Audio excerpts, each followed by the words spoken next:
शांति 20 दिसंबर 2023।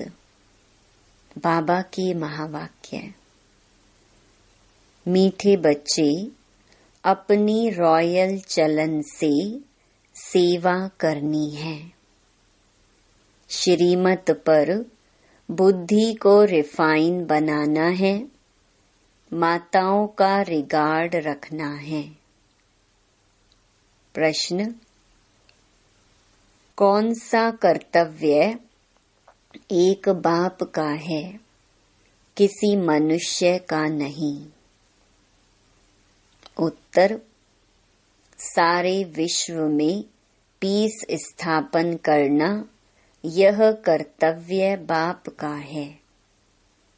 मनुष्य भल कितनी भी कॉन्फ्रेंस आदि करते रहें, पीस हो नहीं सकती। शांति का सागर बाप जब बच्चों से पवित्रता की प्रतिज्ञा कराते हैं, तब पीस स्थापन होती है। पवित्र दुनिया में ही शांति है। तुम बच्चे यह बात सबको बड़ी युक्ति से और भभके से समझाओ, तब बाप का नाम बाला हो। गीत: मैं एक नन्हा सा बच्चा हूँ। ओम शांति। यह गीत तो भक्ति मार्ग का गाया हुआ है, क्योंकि एक तरफ भक्ति का प्रभाव है, दूसरे तरफ अब ज्ञान का प्रभाव है। भक्ति और ज्ञान में रात दिन का फर्क है। कौन सा फर्क है? यह तो बहुत सहज है। भक्ति है रात और ज्ञान है दिन। भक्ति में है दुख। जब भक्त दुखी होते हैं तो भगवान को पुकारते हैं। फिर भगवान को आना पड़ता है दुखियों का दुख दूर करने।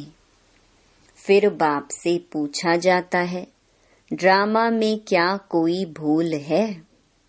बाप कहते हैं, हाँ, बड़ी भूल है, जो तुम मुझे भूल जाते हो। कौन भुलाते हैं?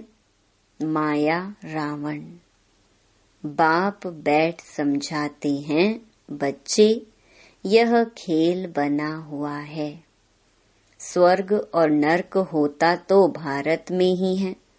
भारत में ही कोई मरता है तो कहते हैं वैकुंठ वासी हुआ। यह तो जानते नहीं कि स्वर्ग अथवा वैकुंठ कब होता है। जब स्वर्ग होता है तो मनुष्य पुनर्जन्म जरूर स्वर्ग में ही लेंगे। अभी तो है ही नर्क, तो पुनर्जन्म भी जरूर नर्क में ही लेंगे, जब तक स्वर्ग की स्थापना हो। मनुष्य यह बातें नहीं जानते हैं। एक है ईश्वरीय अथवा राम संप्रदाय, दूसरा है रावण संप्रदाय। सत्युग त्रेता में है राम संप्रदाय, उनको कोई दुख नहीं है। अशोक वाटिका में रहते हैं। फिर आधा कल्प बाद रावण राज्य शुरू होता है। अब बाप फिर से आदि सनातन देवी देवता धर्म स्थापन करते हैं। वह है सबसे सर्वोत्तम धर्म। धर्म तो सब है ना। धर्मों की कॉन्फ्रेंस होती है। भारत में अनेक धर्म वाले आते हैं, कॉन्फ्रेंस करते हैं। अब जो भारतवासी धर्म को मानने वाले ही नहीं, वह कॉन्फ्रेंस क्या करेंगे? वास्तव में भारत का प्राचीन धर्म तो है ही आदि सनातन देवी देवता धर्म। हिंदू धर्म तो है नहीं। सबसे ऊंच है देवी देवता धर्म। अब कायदा कहता है सबसे ऊंच ते ऊंच धर्म वाले को गद्दी पर बिठाना चाहिए। सबसे आगे किसको बिठाएं? इस पर भी कभी उन्हों का झगड़ा लग पड़ता है। जैसे एक बार कुंभ के मेले में झगड़ा हो गया था। वह कहे पहले हमारी सवारी चले, वह कहे पहले हमारी। लड़ पड़े थे। तो अब इस कॉन्फ्रेंस में बच्चों को यह समझाना है कि ऊंच ते ऊंच कौन सा धर्म है। वह तो जानते नहीं। बाप कहते हैं आदि सनातन है ही देवी देवता धर्म, जो अब प्रायलोप हो गया है और अपने को हिंदू कहलाने लग पड़े हैं। अब चीन में रहने वाले अपना धर्म चीन तो नहीं कहेंगे। वो लोग तो जिसको नामी ग्रामी देखते हैं उनको मुख्य करके बिठा देते हैं। कायदे अनुसार कॉन्फ्रेंस में बहुत तो आ नहीं सकते। सिर्फ रिलीजन के हेड्स को ही निमंत्रण दिया जाता है। बहुतों से फिर बहुत बोलचाल हो जाता है। अब उन्हों को राय देने वाला तो कोई है नहीं। तुम हो ऊंच ते ऊंच देवी देवता धर्म वाले। अब देवता धर्म की स्थापना कर रहे हो। तुम ही बता सकते हो भारत का जो मुख्य धर्म है, जो सब धर्मों का माई बाप है, उनके हेड को इस कॉन्फ्रेंस में मुख्य बनाना चाहिए। गद्दी नशीन उनको करना चाहिए। बाकी तो सब हैं उनके नीचे। तो मुख्य बच्चे जो हैं उनकी बुद्धि चलनी चाहिए। भगवान अर्जुन को बैठ समझाते हैं संजय यह है। अर्जुन तो है रथी, उनमें रथवान है बाप। वह समझते हैं रूप बदलकर श्री कृष्ण के तन में आकर ज्ञान दिया है, परंतु ऐसे तो है नहीं। अब प्रजापिता भी है। त्रिमूर्ति के ऊपर बहुत अच्छी रीति समझाया जा सकता है। त्रिमूर्ति के ऊपर शिव बाबा का चित्र जरूर चाहिए। वह है सूक्ष्म वतन की रचना। बच्चे समझते हैं यह विष्णु है पालन करता, प्रजापिता ब्रह्मा है स्थापन करता, तो उनका भी चित्र चाहिए। यह बड़ी समझ की बात है। बुद्धि में रहता है प्रजापिता ब्रह्मा जरूर है, विष्णु भी तो चाहिए। जिससे स्थापना कराएंगे उससे ही पालना भी कराएंगे। स्थापना कराते हैं ब्रह्मा से। ब्रह्मा के साथ सरस्वती आदि बहुत बच्चे हैं। वास्तव में यह भी पतित से पावन बन रहे हैं। तो कॉन्फ्रेंस में आदि सनातन देवी देवता धर्म की हेड जगदम्बा होनी चाहिए, क्योंकि माताओं का बहुत मान है। जगत अम्बा का मेला बड़ा भारी लगता है। वह है जगत पिता की बेटी। अब आदि सनातन देवी देवता धर्म की स्थापना हो रही है। गीता एपिसोड रिपीट हो रहा है। यह वही महाभारत की लड़ाई सामने खड़ी है। बाप भी कहते हैं मैं कल्प कल्प कल्प के संगम युग पर आता हूँ। भ्रष्टाचारी दुनिया को श्रेष्ठाचारी बनाने। जगत अम्बा गॉडेस ऑफ नॉलेज गाई हुई है। उनके साथ ज्ञान गंगाएं भी हैं। उनसे पूछ सकते हैं कि उनको यह नॉलेज कहाँ से मिली हुई है। नॉलेजफुल गॉड फादर तो एक ही है। वह नॉलेज कैसे दे? जरूर उनको शरीर लेना पड़े।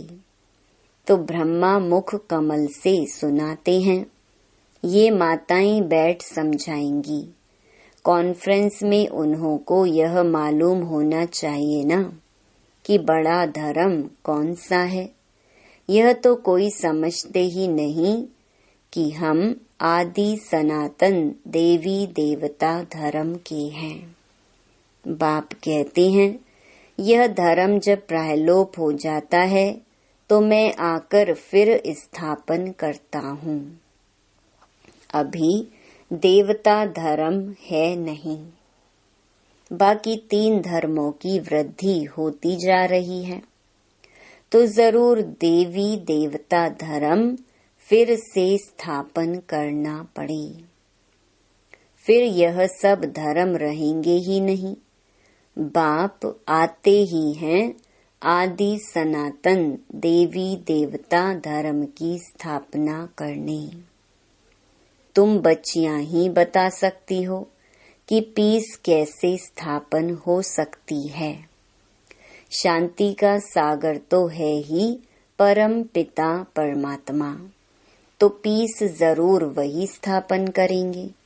ज्ञान का सागर, सुख का सागर वही है। गाते भी हैं, पतित पावन आओ।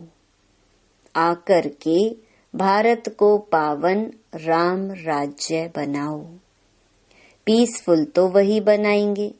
यह बाप का ही कर्तव्य है। तुम उनकी मत पर चलने से श्रेष्ठ पद पाते हो। बाप कहते हैं, जो मेरे बनेंगे, राजयोग सीखेंगे और पवित्रता की प्रतिज्ञा करेंगे कि बाबा हम पवित्र बन 21 जन्मों का वर्षा लेंगे, वही मालिक बनेंगे। पतित से पावन बनेंगे। पावन है लक्ष्मी नारायण सबसे ऊंच। फिर अभी पावन दुनिया की स्थापना हो रही है। तुम पीस के लिए कॉन्फ्रेंस कर रहे हो, परंतु मनुष्य थोड़े ही पीस करेंगे। यह तो शांति के सागर बाप का काम है। कॉन्फ्रेंस में बड़े आदमी आते हैं, बहुत मेंबर्स बनते हैं, तो उन्हों को राय भी देनी पड़े। फादर शोज सन। शिव बाबा के पोतरे ब्रह्मा के बच्चे हैं गॉडेस ऑफ नॉलेज। उनको गॉड ने नॉलेज दी है। मनुष्य तो शास्त्रों की नॉलेज पढ़ते हैं। ऐसे भबके से समझाओ तो बड़ा मजा हो। युक्ति जरूर रचनी पड़ती है। एक तरफ उन्हों की कॉन्फ्रेंस हो और दूसरे तरफ फिर तुम्हारी भी भबके से कॉन्फ्रेंस हो। चित्र भी क्लियर हैं, जिनसे झट समझ जाएंगे। उनका ऑक्यूपेशन अलग है, उनका अलग है। ऐसे थोड़े ही सब एक ही एक हैं। नहीं, सभी धर्मों का पार्ट अलग अलग है। कहते हैं रिलीजन इज माइट, परंतु सबसे ताकत वाला कौन? वही आकर के पहला नंबर देवी देवता धर्म की स्थापना करते हैं।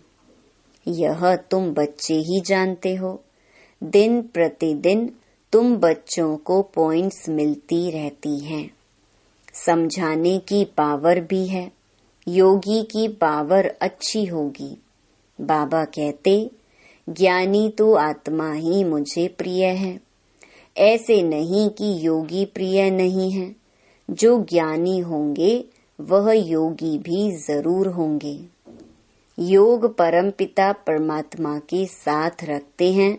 योग बिगर धारणा नहीं होगी। जिनका योग नहीं है तो धारणा भी नहीं है, क्योंकि देह अभिमान बहुत है। बाप तो समझाते हैं, आसुरी बुद्धि को दैवी बुद्धि बनाना है। पत्थर बुद्धि को पारस बुद्धि बनाने वाला बाप ईश्वर है। रावण आकर के पत्थर बुद्धि बनाते हैं, उन्हों का नाम ही है आसुरी संप्रदाय। देवताओं के आगे कहते हैं, हमारे में कोई गुण नहीं, हम कामी कपटी हैं। तुम माताएं अच्छी रीति समझा सकती हो, मुरली चलाने का इतना हौसला चाहिए। बड़ी बड़ी सभाओं में ऐसी ऐसी बातें करनी पड़े। मम्मा है गॉडेस ऑफ नॉलेज। ब्रह्मा को कभी गॉड ऑफ नॉलेज नहीं कहा जाता है, सरस्वती का नाम गाया हुआ है।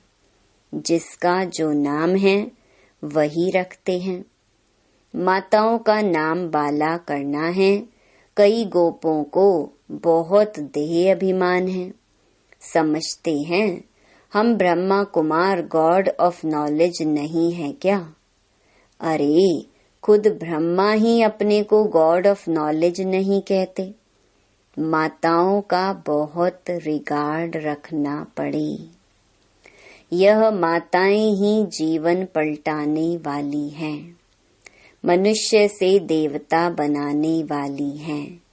माताएं भी हैं, कन्याएं भी हैं।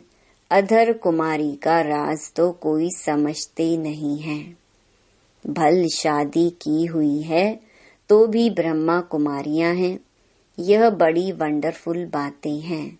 जिन्हों को बाप से वर्षा लेना है वह समझते हैं, बाकी जिनकी तकदीर में नहीं है वह क्या समझेंगे। नंबरवार दर्जे जरूर हैं। वहाँ भी कोई दास दासियां होंगे, कोई प्रजा होंगे। प्रजा भी चाहिए। मनुष्य सृष्टि वृद्धि को पाती रहेगी तो प्रजा भी वृद्धि को पाती रहेगी। तो ऐसी ऐसी कॉन्फ्रेंस जो होती हैं, उसके लिए जो अपने को मुख्य समझते हैं उनको तैयार रहना चाहिए। जिनमें ज्ञान नहीं है वह जैसे छोटे ठहरे। इतनी बुद्धि नहीं। देखने में भल बड़े हैं परंतु बुद्धि नहीं है, वह छोटे हैं। कोई कोई की बुद्धि बड़ी अच्छी है, सारा मदार बुद्धि पर है। छोटे छोटे भी तीखे चले जाते हैं। कोई की समझाने में बड़ा मिठास होता है, बातचीत बड़ी रॉयल करते हैं। समझेंगे यह रिफाइन बच्चे हैं। चलन से भी शो होता है ना। बच्चों की चलन बहुत रॉयल होनी चाहिए। कोई अनरॉयल काम नहीं करना चाहिए। नाम बदनाम करने वाले ऊंच पद पा नहीं सकते। शिव बाबा का नाम बदनाम करते हैं तो बाप का भी हक है समझाने का। अच्छा, मीठे मीठे सिकिलधे बच्चों प्रति मात पिता बाप दादा का याद प्यार और गुड मॉर्निंग।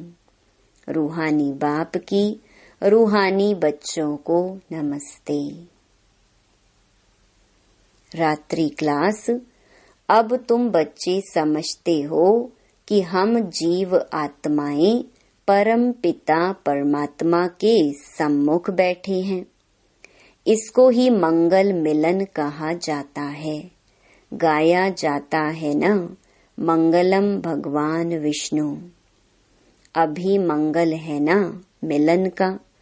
भगवान वर्षा देते हैं विष्णु कुल का, इसीलिए उनको मंगलम भगवान विष्णु कहा जाता है। जब बाप मिलते हैं जीव आत्माओं से, वह मिलन बड़ा सुंदर है। तुम भी समझते हो, अभी हम ईश्वरीय बच्चे बने हैं, ईश्वर से अपना वर्षा लेने लिए। बच्चे जानते हैं ईश्वर के वर्षे बाद दैवी वर्षा मिलता है, अर्थात स्वर्ग में पुनर्जन्म मिलता है। तो तुम बच्चों को खुशी का पारा चढ़ा रहना चाहिए। तुम जैसा खुश नसीब व सौभाग्यशाली तो कोई नहीं। दुनिया में सिवाय ब्राह्मण कुल के और कोई भी भाग्यशाली हो नहीं सकता। विष्णु कुल सेकंड नंबर में हो गया, वह दैवी गोद हो जाती, अभी ईश्वरीय गोद है। यह तो ऊंच ठहरे ना। देलवाड़ा मंदिर ईश्वरीय गोद का मंदिर है, जैसे अम्बा के भी मंदिर हैं। वह इतना संगम युग का साक्षात्कार नहीं कराते हैं। यह देलवाड़ा मंदिर संगम युग का साक्षात्कार कराता है। बच्चों को जितनी समझ है उतना और कोई मनुष्य मात्र को हो न सके। जितना तुम ब्राह्मणों को समझ है उतनी देवताओं को भी नहीं। तुम संगम युगी ब्राह्मण हो, वह संगम युगी ब्राह्मणों की महिमा करते हैं। कहते हैं ब्राह्मण सो देवता बनते हैं, ऐसे ब्राह्मणों को नमः। ब्राह्मण ही नरक को स्वर्ग बनाने की सर्विस करते हैं। ऐसे बच्चों ब्राह्मणों को नमस्ते करते हैं। अच्छा, गुड नाइट। धारणा के लिए मुख्य सार। पहला, बाप का प्रिय बनने के लिए ज्ञानी और योगी बनना है। देह अभिमान में नहीं आना है। दूसरा, मुरली चलाने का हौसला रखना है। अपनी चलन से बाप का शो करना है। बातचीत बड़ी मिठास से करनी है। वरदान, कर्म भोग को कर्म योग में परिवर्तन कर सेवा के निमित्त बनने वाले भाग्यवान भव। तन का हिसाब किताब कभी प्राप्ति व पुरुषार्थ के मार्ग में विघ्न अनुभव न हो। तन कभी भी सेवा से वंचित होने नहीं दे। भाग्यवान आत्मा कर्म भोग के समय भी किसी न किसी प्रकार से सेवा के निमित्त बन जाती है। कर्म भोग चाहे छोटा हो या बड़ा, उसकी कहानी का विस्तार नहीं करो। उसे वर्णन करना माना समय और शक्ति व्यर्थ गंवाना। योगी जीवन माना कर्म भोग को कर्म योग में परिवर्तन कर देना। यही है भाग्यवान की निशानी। स्लोगन, दृष्टि में रहम और शुभ भावना हो तो अभिमान व अपमान की दृष्टि समाप्त हो जाएगी। ओम शांति।